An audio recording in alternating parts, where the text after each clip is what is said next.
From Carrie to Body Double, Brian De Palma is recognized as the master of the psychological thriller, but he's also won over audiences and critics alike with comedies like Wise Guys and action dramas like Scarface. With his new film, Raising Cain, he again treats audiences to the nightmare world of the mind, and we are very pleased to have him join us now to talk about that and some other things. Welcome. Nice to be here. Let me talk about what is on every article that's written about you. As you know, they're looking and they're saying they want to compare this and look at this and ask about you coming off of Bonfire of the Vanities. Let me at least begin there. Sure. There's been a book written about it called what was it? Devil's Candy. Devil's Candy by Julie Solomon, who Right. writes for the Wall Street Journal. For once for me, what the hell happened with Bonfire of the Vanities so that I can then put it in perspective of where you are now with this film and go on and talk about it? Well, it's almost the classic Hollywood story, and I, who have always felt that I was sort of outside the system and could always make it work for me, just fell completely vulnerable to it, in the sense that I had a movie that had a kind of a large budget. So I thought, well, how am I going to make this big, kind of expansive Bonfire of the Vanities? Yeah. And then I proceeded to try to figure out ways in order to make the characters a little more likable, so right. You might go to a broader audience. And then I made decisions down the line like that. Consequently, I completely violated the text of the book, basically. What I admire about you is many things, as you know, but what I especially admire about you is how straightforward you have been in saying exactly what you have said now. So many people will say when they make a movie that's not so good, well, I thought it was pretty good, or it wasn't my fault, it was somebody else's fault. Right. You have said, as you just said, I wish I had done it differently. Well, I made the classic mistake, which is to change the text that I love so much. Right. And I changed it to a point that nobody liked it. Because you wanted to make it more attractive in your mind at that time to a wider audience. Yeah, you wanted to make the characters a little more likable. Yeah. I mean, because Sherman McCoy, there was nothing likable about Sherman McCoy. No, Sherman McCoy was an arrogant aristocrat and a very unlikable character. Hanks was your choice, or was that clearly the director's call, or was that the studio's call? Always the director's call. Casting is always Absolutely. The director's call. I mean, you may think, well, maybe it really should be somebody else, but if you're going to go with this particular vision, and it was my idea as much as anybody's, and I ultimately make the final decision. So you can't say, well, it was the studio, or people were making me do this, or making me do that. And I think what's interesting about the book, in the sense that why Julie was sort of invited in to write about it, because I've been constantly asked questions over the years about, well, did the studio make you do this, or did the studio make you do that? And it was like the reporters were writing about MGM in the 30s and 40s, and they had no sort of contemporary idea of what the system of making movies is like today. And I thought, well, here's a chance to let them see what it's like, for better or for worse. Clearly, I have done some bad interviews, and I never go into an interview intending to do a bad interview. And you clearly went into this intending to make a terrific film. Nobody tries to make a bad movie. When did you know this was not going to turn out good? I guess basically when we started to preview it, and we sort of got all kinds of negative responses from the audience. And then, of course, but what? Not before then, when you just watched it alone? Oh no, in a screening room? Oh no, you get into the. You don't think you've made a bad movie, and I will say to this day, this movie, the way I made it, is an interesting movie that I like. It is not Tom Wolfe's Bonfire of the Vanities. So it's really bad in comparison to what it might have been. Absolutely. And in comparison to what the novel was. It's like reinterpreting a Shakespeare play and setting it all in. The Trump Tower or something. It's a complete different interpretation. The problem is that everybody that wrote about the movie read the book. And consequently, their first perception was, this is ridiculous. It's nothing like the book I liked. Is it true that Spielberg turned down the opportunity to direct this or not? I have no idea. Have you read that? Okay, I read that, and they said that the reason he turned it down and others turned it down was because they thought it was impossible to make. And they were probably right. And I proved it. No. All right, then, so you make this Bonfire of the Vanities, and except for a few people that love you dearly, not many people like it. Not even the ones that love me dearly. Worse, you've got this reporter from the Wall Street Journal who's been walking through this thing as you did it, so you know there's going to be a book as well as a film. So in the end, you see this film and you get all of this review. So what does Brian De Palma do then?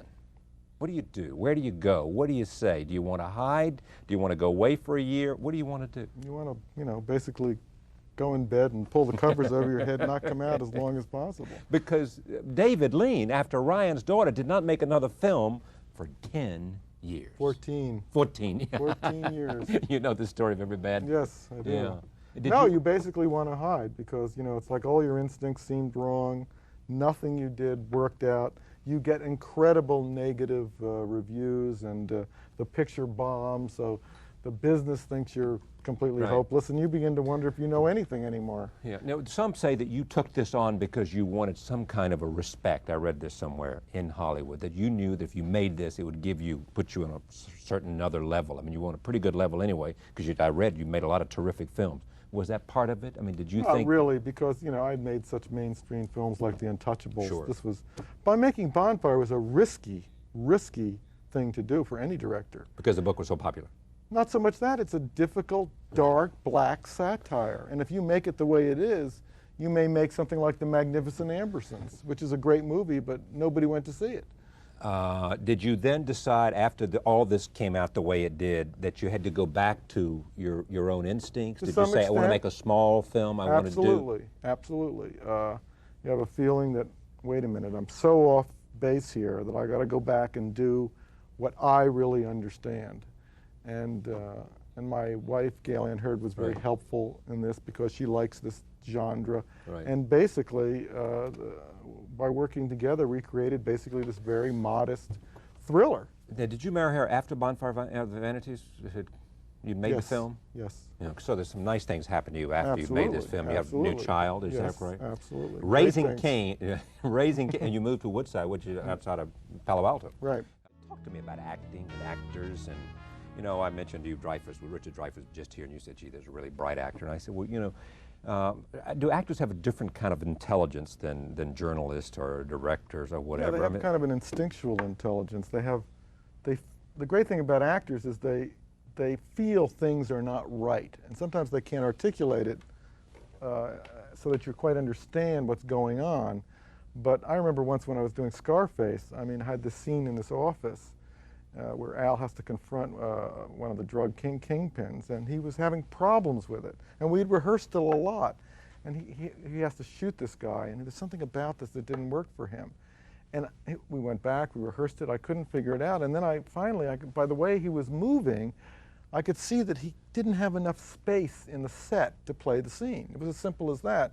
But I could see him feeling for something, but I had to figure out what it was. He couldn't articulate, or I didn't know how to. Nobody knew, but he wanted to do something that the space didn't allow him to do. And then we just built the set about 3 times bigger, and then he did this scene brilliantly, where he sort of moves around the table to confront the And you guy. were telling me that Lithgow, the star of this film, has been a friend of yours for a while.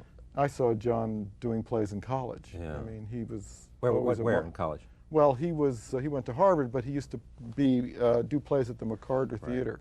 And I saw him in Princeton do Moliere, you know, when I was 62, 63. And he was amazing. And I recommended him to a director who subsequently put him in a film. And you said that he has something that De Niro has, which is what? The ability to play different characters and physically look different without putting on any makeup. And in Raising Cain, where he plays a whole bunch of different characters, we didn't put any makeup on him at all, except when he plays his own father. And he looks so different by the way he plays the part, which is very unusual in film actors, because you're mostly used to Cary Grant or Burt Lancaster or Richard Gere, where you have a face that says, this is the star. And you're not used to having them look completely different within the characterization of what they're playing. Set up this scene. I want to talk about Raising Cain a little bit here. What's the film about? The film is about a child psychologist who gets very obsessed with raising his own child, and to the point where he winds up kidnapping her for all types of strange deeds. And John plays this child psychologist, and there are all kinds of other characters that you don't know whether they're real or not, because they may be imagined and they may actually. And I read somewhere this film cost about $11 million. Is that right? Or yes. We came in like $1.7 million under budget. Under budget? Thanks to my wife, the brilliant producer. wife. Yeah. All right. The woman in there, the actress is Lolita Davidovich. Davidovich, who was Yes. in Blaze with Paul Newman, Yes. played Blaze Starr. Mm-hmm. Yeah. This is going back to form for you.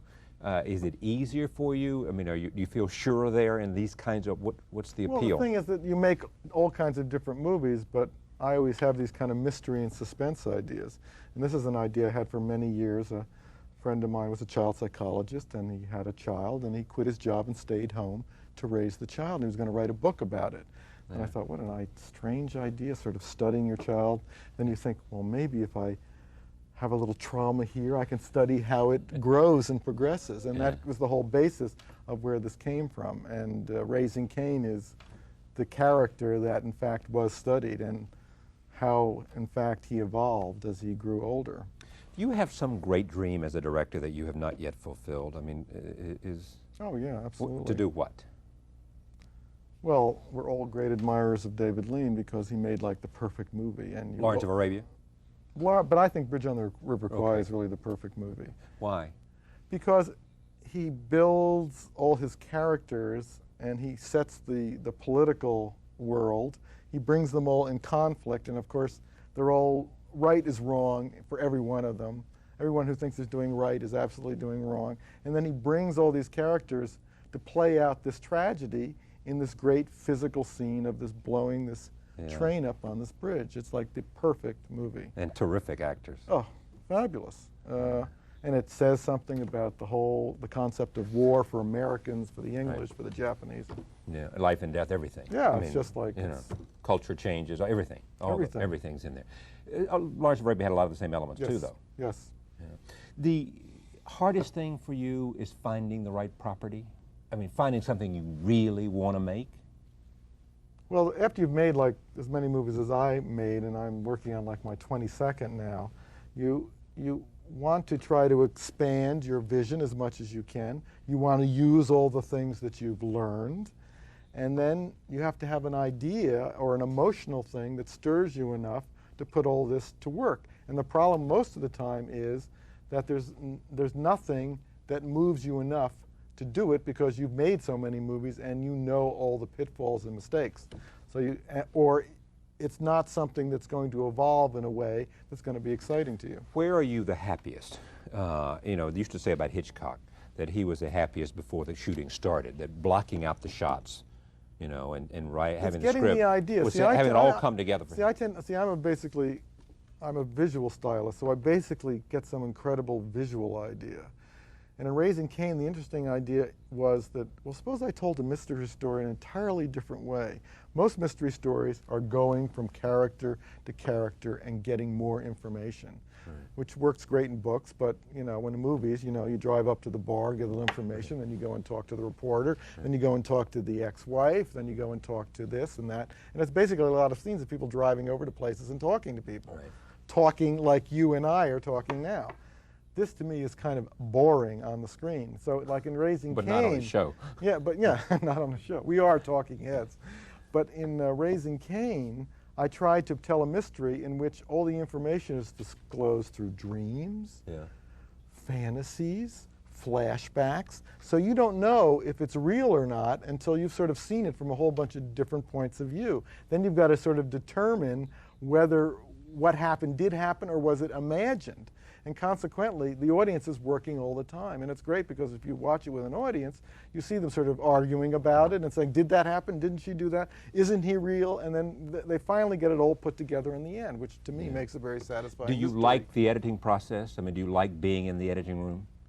Yes. But see, my movies are so well worked out in advance that it's not like you have to sort of piece it together. You don't have to save it in the editing room. No, no. It's just really a selection of shots, and you pretty much know what you've got anyway, so that's pretty much... Well, this has a very complicated structural style in the sense of, you know, there are whole dreams within dreams within dreams, and the audience is constantly being pulled one direction and the other. To those who say that casting is 75% of a director's work, do you say BS or what?